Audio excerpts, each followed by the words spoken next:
আপনারা দেখেছেন আমি দ্বিতীয়বারের জন্য এফিডেভিট জমা করেছি, পেপার পত্রিকায় এসেছে বিধায়কদের সম্পত্তি বাড়ে, ইনকাম বাড়ে, আমি বিধায়ক হয়ে আমার ইনকাম কমে গেছে।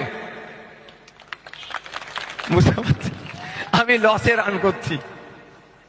তাহলে বলতে পারেন, অনেকে ভাইজান বলে, অনেকে বিধায়ক বলে, যে যে ভাষায় বলেন, তাহলে আপনি কেন, আপনার স্বার্থটা কি, আপনি লসে রান করছেন কেন?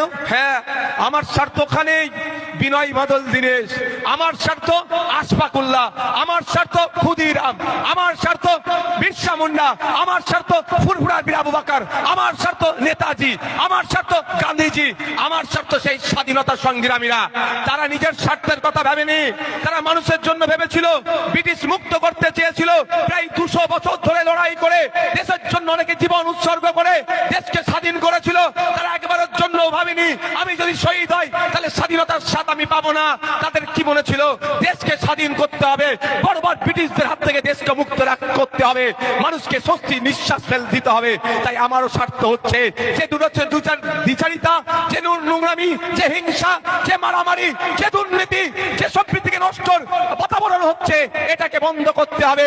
ভাঙড় সহ রাজ্যের মানুষ স্বস্তির নিঃশ্বাস যাতে নিতে পারে, তার অধিকার যাতে নিতে পারে, ছাত্র তার অধিকার বুঝে নেবে, যুবক তার অধিকার বুঝে নেবে, সরকারি কর্মচারী তার অধিকার বুঝে নেবে, কৃষক তার অধিকার বুঝে নেবে, ডেলিভার তার অধিকার বুঝে নেবে, রাজমিস্ত্রি তার অধিকার বুঝে নেবে, ভ্যান চালক তার অধিকার বুঝে নেবে, পার্ট টাইম যারা শিক্ষকতা করছে তারা তার অধিকার বুঝে নেবে, নার্সেরা তার অধিকার বুঝে নেবে, ডাক্তার তার অধিকার বুঝে নেবে, সর্বোপরি মায়েরা তার অধিকার বুঝে নেবে। তার লড়াই আমি নেমেছি। আমার স্বার্থ আছে, আমি ভাই বিনা স্বার্থে আসিনি, আমি বিনা স্বার্থে আসিনি। আমার স্বার্থ হচ্ছে কি, আমাদের পূর্বপুরুষ ফুরফুরার বীর আবু বকর সিদ্দিক রহমাতুল্লাহ আলাইহি, আমাদেরই পূর্বপুরুষ গান্ধীজি, নেতাজি, আমাদেরই পূর্বপুরুষ আশফাকুল্লাহ 25 থেকে 28 বছর বয়সে জীবন উৎসর্গ করেছে। আমাদেরই পূর্বপুরুষ প্রীতিলতা ওয়াদ্দেদার 23 বছর বয়সে জীবন উৎসর্গ করেছে। আমাদেরই পূর্বপুরুষ বিরসা মুন্ডা 25 বছর বয়সে জীবন উৎসর্গ করেছে। আমাদেরই পূর্বপুরুষ ক্ষুদিরাম বসু 20 কোটা পার হয়নি। আর আমি যে জেলার মানুষ, হুগলি জেলার শ্রীরামপুরে আমাদেরই পূর্বপুরুষ শহীদ গোপীনাথ সাহা 19 বছর বয়সে দেশের জন্য জীবন উৎসর্গ করেছে। তারা কিন্তু স্বার্থ, তাদের কি দেখেছিল, তাদের স্বার্থ কি ছিল, তাদেরও স্বার্থ ছিল।